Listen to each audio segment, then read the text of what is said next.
বাংলাদেশে ইতিমধ্যে একটি বিষয় ভাইরাল হয়েছে।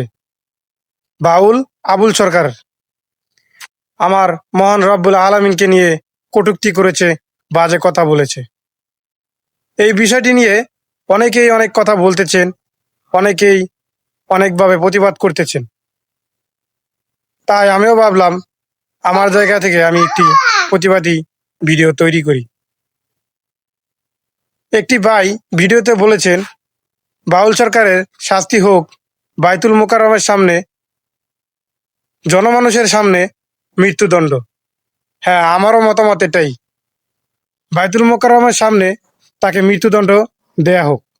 কারণ সবাই দেখুক যে ইসলাম নিয়ে, মহান রাব্বুল আলামিনকে নিয়ে বাজে কথা বা কটূক্তি করলে এটার শাস্তি একমাত্র মৃত্যুদণ্ড।